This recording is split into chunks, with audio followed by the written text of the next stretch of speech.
Hello friends, মিঠুর পাকশালায় আপনাদের সবাইকে স্বাগত। আজ আমি কিছু ভেজানো ছোলা ও এর সাথে কিছু আটা দিয়ে ভীষণই হেলদি এবং ভীষণই টেস্টি একটা রেসিপি আপনাদের সাথে শেয়ার করছি। এই জন্য আমি 1/4 কাপ পরিমাণে ছোলা সারা রাত্রির জন্য ভিজিয়ে রেখে দিয়েছিলাম এবং পরদিন সকালে এটা আমি তৈরি করেছি। তো দেখুন, এরপর ছোলাটা খুব ভালো করে ভিজে গিয়েছিল। ছোলাটা পরিষ্কার করে ধুয়ে জলটা ঝরিয়ে একটা মিক্সিং জারের মধ্যে নিয়ে নিয়েছি। ওই সাথে 2টো কাঁচা লঙ্কা ও 2 টুকরো আদা নিয়েছি। এর সাথে এখানে 4 চামচ মতো একটু জল দিয়ে দিলাম। জলটা দিয়ে ঢাকা দিয়ে খুব ভালো করে মিহি করে এটাকে পেস্ট তৈরি করে নেব। তো দেখুন, ছোলাটা খুব সুন্দর মিহি করে পেস্ট তৈরি করে নিয়েছি। তো ভেজানো ছোলার মধ্যে প্রচুর পুষ্টিগুণ থাকে, এই জন্য ভেজানো ছোলা আমাদের শরীরের পক্ষে ভীষণই উপকারী। তো ছোলাকে আমরা বিভিন্নভাবে খেয়ে থাকি। তো আজকের এই রেসিপিটা যদি আপনাদের ভালো লেগে থাকে বন্ধুরা, তাহলে অবশ্যই চ্যানেলটি সাবস্ক্রাইব করে আমার পাশে থাকবেন এবং পাশে থাকা বেল আইকনটি অবশ্যই প্রেস করে রাখবেন। তাহলে আমি যে কোনো নোটিফিকেশানে ছাড়ি না কেন তার সবার আগে আপনার কাছে পৌঁছে যাবে। তারপর এখানে একটা ফ্রাই প্যান বসিয়ে দিয়েছি, তাতে 2 চা চামচ পরিমাণে সরষের তেল দিয়েছি। ওই সাথে 1 চিমটি মতো হিং ফোড়নে দিয়েছি। ওই সাথেই একটু গোটা জিরে 1/2 চা চামচ পরিমাণে দিয়ে দিয়েছিলাম। জিরে ও হিংটাকে তেলের মধ্যে দিয়ে একটু ভেজে নিয়েছি। এরপর একটা বড় সাইজের পেঁয়াজকে ছোট টুকরো করে কেটে রেখেছিলাম, সেই পেঁয়াজের টুকরোটা এই তেলের মধ্যে দিয়ে দিলাম। এরপর পেঁয়াজটাকে 1 থেকে 1.5 মিনিটের জন্য মিডিয়াম ফ্লেমে একটু ভেজে নেব। তো এইভাবে কিছুক্ষণ নাড়াচাড়া করার পর পেঁয়াজটা একটু ভাজা ভাজা যখন হয়ে আসবে, তখন এখানে ওই যে ডালের পেস্টটা করে রেখেছিলাম সেটা এখানে দিয়ে দিচ্ছি। তো ডালের পেস্টটা এরপর পুরোটাই এখানে দিয়ে দিলাম। এখানে আর কোনো জল দেব না, ওই জন্য মিক্সিং জারটা চামচে করে একটু পরিষ্কার করে নিচ্ছি। তো এখানে এই ভেজানো ছোলাটা দেখুন খুব মিহি করে পেস্ট তৈরি করে নিয়েছি। তো এরপর এটাকে এই পেঁয়াজের সাথে দিয়ে খুব ভালো করে একটু নাড়াচাড়া করে নেব। তো এটাকে এভাবে বারবার নাড়াচাড়া করে একটু ভেজে নেব। ভাজতে ভাজতে এটা খুব ভালো মতো শুকনো হয়ে যাবে। তো এখানে আমি যেহেতু স্টিলের ফ্রাই প্যান নিয়েছি সেই জন্য একটু নিচের দিকে লেগে যাচ্ছে, কিন্তু তাতে কোনো অসুবিধে নেই। এটা এভাবে নাড়াচাড়া করতে করতে সহজে উঠেও যাবে। তো দেখুন, এরপর এইভাবে এটাকে আমি প্রায় 4 মিনিট পর্যন্ত এখন পর্যন্ত একটু নাড়াচাড়া করে নিয়েছি। তারপর এখানে দিয়ে দিয়েছি 1/4 চা চামচ পরিমাণে হলুদ গুঁড়ো। ওই সাথে দিয়ে দিয়েছি 1/2 চা চামচ পরিমাণে একটু চাট মশলার গুঁড়ো এবং 1/2 চা চামচ পরিমাণে ভাজা জিরের গুঁড়ো। এরপর সমস্ত মশলাগুলো এর সাথে মিশিয়ে নেব এবং এটা ফ্রাই প্যানটাও খুব ভালো করে একটু ছাড়িয়ে নেব। নিচের দিকটা অনেকটাই লেগে গেছে। তো দেখুন, এরপর এটাকে ক্রমাগত নাড়াচাড়া করে নিচ্ছি এবং এটাকে খুব ভালো করে একটু ভেজেও নেব।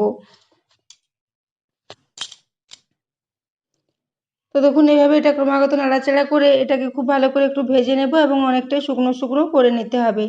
তো দেখুন, এরপর এটাকে এইভাবে আমি প্রায় আবারও 5 মিনিট পর্যন্ত একটু নাড়াচাড়া করে ভেজে নিয়েছি। তো দেখুন, এটা এখন ফ্রাই প্যানটা থেকে খুব ভালো মতো উঠেও গেছে। এরপর এটাকে আবারও একটু নাড়াচাড়া করে খুব ঝরঝরে মতো করে রেডি করে নিচ্ছি।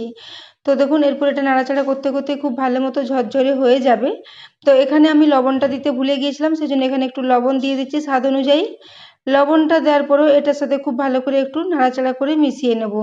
তো বন্ধুরা, আজকের এই রেসিপিটা যদি ভালো লেগে থাকে তাহলে অবশ্যই চ্যানেলটি সাবস্ক্রাইব করবার পাশে থাকবেন এবং বন্ধুদের সাথে অবশ্যই একটু শেয়ারও করে দেবেন এবং রেসিপি ভালো লাগলে একটা লাইক করতে ভুলবেন না। তো দেখুন, এরপর এটাকে ক্রমাগত নাড়াচাড়া করে খুব ভালো করে মিশিয়ে নিয়েছি। তো এটা এখন খুব ভালো মতো অনেকটাই শুকিয়ে এসেছে। এরপর আমি এখানে শেষে দিয়ে দেবো কিছু কসুরি মেথি। কসুরি মেথি দিলে ফ্লেভারটা খুবই ভালো হবে, তবে কসুরি মেথির পরিবর্তে আপনারা এখানে কুচনো ধনেপাতার ব্যবহারও করতে পারেন। তো দেখুন, এখানে 1 চা চামচ পরিমাণে কসুরি মেথি নিয়েছি, সেটাকে একটু গুঁড়ো করে দিয়ে দিলাম। এরপর খুব ভালো করে এটার সাথে একটু মিক্স করে নেব। গ্যাসের ফ্লেমটা এখন একদম লোতে রেখেছি।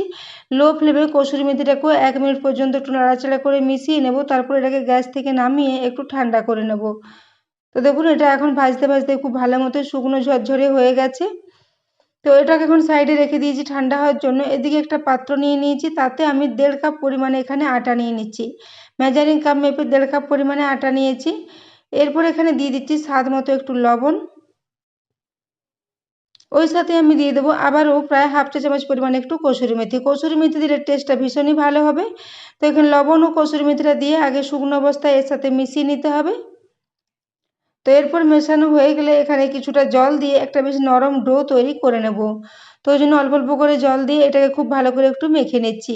তো বন্ধুরা, আজকের এই রেসিপিটা আপনারা বাচ্চাদের স্কুলের টিফিনের জন্য এমনকি সকালে ব্রেকফাস্টের জন্য বানিয়ে নিতে পারেন। ভীষণই হেলদি, ভীষণই টেস্টি একটা রেসিপি।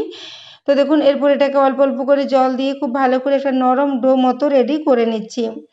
তো বাচ্চারা অনেক সময় ভেজানো ছোলা খেতে চায় না, তবে আপনারা এইভাবে যদি রেসিপিটা তৈরি করেন তো বাচ্চারা ভীষণই আনন্দ করে খেয়ে নেবে। তো দেখুন, এরপর এটাকে এইভাবে খুব ভালো করে একটা নরম ডো মতো রেডি করে নিয়েছি। তো এটা এখন খুব ভালো মতো রেডি হয়ে গেছে। এরপর উপর থেকে আবার আমি হাফ চা চামচ পরিমাণে একটু তেল দিলাম। তেলটা দিয়ে খুব ভালো করে এটাকে মাখিয়ে নিলে ডোটা ভীষণই নরম থাকবে। তো দেখুন এরপর তেলটা দিয়ে খুব ভালো করে একটু মিক্স করে নিচ্ছি। তারপর এটাকে ঢাকা দিয়ে 5 মিনিটের জন্য একটু রেস্টে রেখে দেব। তো 5 মিনিট পর আমি এর ঢাকাটা খুলে নিচ্ছি। তো দেখুন ঢাকাটা খুলে নিয়েছি। এরপর এটাকে হাতে করে আবারও একটু মেখে নিচ্ছি। তো এরপর এর থেকে আমি কয়েকটা ছোট ছোট আকারের লেচি কেটে নেব। তো বন্ধুরা আজকের এই রেসিপিটা আপনাদের কেমন লেগেছে অবশ্যই কমেন্ট করে জানাবেন এবং রেসিপি ভালো লাগলে একটা লাইক করতে ভুলবেন না। তো দেখুন আমরা সাধারণত বাড়িতে যেভাবে রুটি তৈরি করে থাকি সেই রুটির মতো করে এগুলোকে একটা একটা করে লেচি কেটে নিয়েছি। এরপর এগুলোকে একটু হাতের সাহায্যে এভাবে গোল গোল করে তৈরি করে নিয়েছি। এদিকে আমি একটা চাকি বেলুন নিয়ে নিয়েছি, তাতে কিছুটা শুকনো আটা নিয়ে নিয়েছি। এরপর এভাবে একটা করে লেচি নেব আর এর মধ্যে একটু আটাটা দুদিকে খুব ভালো করে লাগিয়ে নিচ্ছি। তারপর এটাকে একটু বেলে নিচ্ছি। তো দেখুন এরপর একটু বেলে নিচ্ছি। তো বন্ধুরা আজকে আমি একটা এই ছোলার পুর ভরা পরোটার রেসিপি আপনাদের সাথে শেয়ার করেছি। এই পরোটাটা খেতে ভীষণই টেস্টি হয়। তো এটাকে আপনারা সকালে ব্রেকফাস্টে বানিয়ে নিতে পারেন, ভীষণই টেস্টি একটা খাবার। তো দেখুন এরপরে এটাকে কিছুটা মেলেছি, পুরোটা মেলিনি। এই অবস্থায় এখানে ওই যে ছোলার পুরটা তৈরি করে রেখেছি সেটাকে এখানে 2 চামচ করে দিয়ে দিচ্ছি। তো দেখুন 2 চামচ পরিমাণে দিয়েছি, একটু বেশি করেই দেবো তাহলে এটার টেস্টটা ভীষণই ভালো হবে। তো এরপর আমি উপর থেকে এইভাবে একটু নিয়ে এসে একটু খুব ভালো করে এটাকে বন্ধ করে দিচ্ছি। তো দেখুন সব দিক থেকে এটাকে নিয়ে একখানি জড়ো করে এভাবে একটু বন্ধ করে দিলে এটা খুব ভালো মতো বন্ধ হয়ে যাবে। তারপর এটাকে এইভাবে একটু হাতে করে আবার গোল গোল করে রেডি করে নিচ্ছি। তারপর এটাকে শুকনো আটা দিয়ে খুব হালকা হাতে প্রেস করে এটাকে একটু বেলে নেব। তো দেখুন এই জন্য আবার একটু কিছুটা শুকনো আটা দিয়ে দিয়েছি। তারপর এভাবে প্রথমে হাতে করে এটাকে একটু ছড়িয়ে নিচ্ছি। এভাবে হাতে করে একটু ছড়িয়ে নেব, তারপর বেলনের সাহায্যে এটাকে একটু বেলে নেব। তো দেখুন এটাকে হালকা হাতে এভাবে একটু বেলে নিতে হবে। তো বন্ধুরা আজকের রেসিপিটা আপনাদের কেমন লেগেছে কমেন্ট করে জানাতে ভুলবেন না। তো দেখুন এভাবে এটাকে একটু বেলে নিচ্ছি। তো এটা বানানো ভীষণই সহজ, আপনারা যে কেউ এটা খুব সহজেই বানিয়ে নিতে পারেন, ভীষণই টেস্টি একটা রেসিপি। তো দেখুন এভাবে এটাকে বেলে নিয়েছি। এই পরোটাগুলো সাধারণত একটু মোটা মোটা হয়, খুব বেশি পাতলা হবে না এগুলো। তো দেখুন এরপর এটাকে শুকনো আটাটা একটু খুব ভালো করে ঝেড়ে পরিষ্কার করে নিয়েছি। তারপর এখানে একটা তৈরি হয়ে গেছে, এটাকে প্লেটে নিয়ে নিচ্ছি। ওই একইভাবে আমি আবারও একটা অন্য পদ্ধতিতে আপনারা দেখিয়ে দিচ্ছি। এরকম বাটির মতো শেপ করেও আপনারা পুরটা ভেতরে দিয়ে তৈরি করে নিতে পারেন, কিংবা কিছুটা মেলেও ভেতরে পুরটা দিয়ে এটাকে রেডি করে নিতে পারেন। তো দেখুন এখানে একটা বাটি মতো রেডি করে নিয়েছি। তারপর এখানে বাটিটা ভর্তি করে এখানে কিছুটা পুর দিয়ে দিচ্ছি। তো 2 টেবিল চামচ পরিমাণে একটু পুরটা দিয়ে দিলাম ভর্তি করে। তারপর এটাকে টিপে টিপে ভেতরের দিকে দিয়ে আঙুলের সাহায্যে টিপে দিলে খুব সহজে এটা ভেতরে চলে যাবে এবং উপর থেকে এগুলোকে একটু নিজে খুব ভালো করে বন্ধ করে দিতে হবে। তো দেখুন ডোটা যেহেতু ভীষণই নরম করে রেডি করা আছে, এই জন্য আটাটা যদি একটু নরম করে রেডি করা হয় তাহলে এগুলো তৈরি করতে সুবিধা হয়। যে কোনো পরোটার রেসিপিতে আটাটা একটু নরম করেই তৈরি করতে হয়। তো দেখুন এরপর আবারও কিছুটা শুকনো আটা দিয়ে দিলাম। তারপর এটাকেও এভাবে হাতে করে প্রথমে একটু ছড়িয়ে নেব। তো হাতে করে এভাবে একটু এটাকে ছড়িয়ে নিয়ে তারপর এটাকে হালকা হাতে প্রেস দিয়ে একটু বেলে নেব।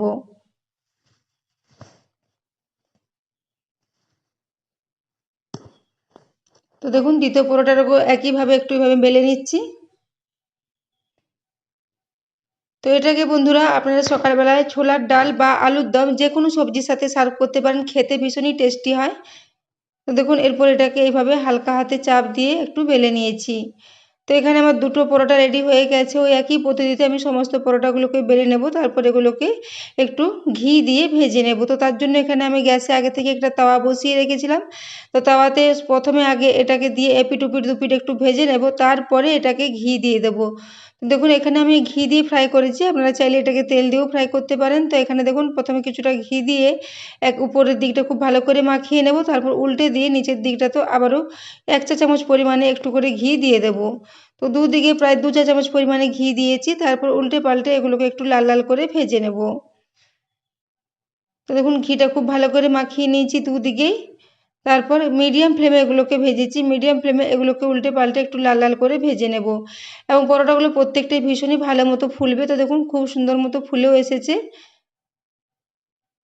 দেখেই বুঝতে পারছেন কতটা ফোলা ফোলা হয়েছে। তো এইভাবে আমি প্রত্যেকটা পরোটাকেই ভেজে নেব। তো দেখুন এইভাবে একটু লাল লাল করে খুব ভালো করে মিডিয়াম ফ্লেমে উল্টে পাল্টে প্রায় 3 মিনিট পর্যন্ত সময় নিয়ে এগুলোকে ভেজেছি। তো এখানে আমার দেখুন আমি আগে থেকে কয়েকটা ভেজে রেখেছিলাম, আবারও একটা তুলে নিলাম। এরপর আমি আবারও একটা ছিল শেষে, সেটাকেও একইভাবে ভেজে নিয়েছি। তো প্রত্যেকটা পরোটাই ভীষণ ভালো মতো ফুলেছিল। তো বন্ধুরা আজকের এই রেসিপিটা আপনারা বাড়িতে অবশ্যই ট্রাই করবেন। তো দেখুন এখানে সমস্ত পরোটাগুলোই আমি সার্ভ করে দিয়েছি। তো দেখুন এরপরে একটা আপনাদের দেখিয়ে দিয়েছি এগুলো কতটা নরম হয়েছে, ভীষণই নরম এবং এগুলো ঠান্ডা হওয়ার পরেও একই রকম থাকবে, একদমই শক্ত হয়ে যাবে না। তো দেখুন এরপর আমি দেখিয়ে দিচ্ছি ভেতরে পুরটা কতটা জায়গা ছড়িয়ে আছে, ভীষণ ভালো মতো পুরটা চারিদিকে ছড়িয়ে গেছে। এগুলো আপনারা এমনিতেও খেতে পারেন, কোনো কিছু সবজি ছাড়াও এগুলো খেতে ভীষণই টেস্টি লাগবে।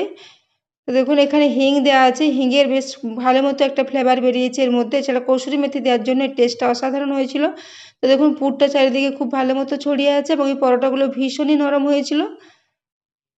তো দেখেই বুঝতে পারছেন এগুলো কতটা নরম হয়েছে। তো বন্ধুরা আজকের এই রেসিপিটা আপনারা অবশ্যই বাড়িতে একবার ট্রাই করবেন। তো দেখুন এভাবে আমি এগুলোকে এভাবে সার্ভ করে দিয়েছি। তো বন্ধুরা আজকের এই রেসিপিটা এতক্ষণ পর্যন্ত দেখার জন্য আপনাদের অশেষ ধন্যবাদ। আবারও চলে আসবো নিত্য নতুন কোনো ভিডিও নিয়ে।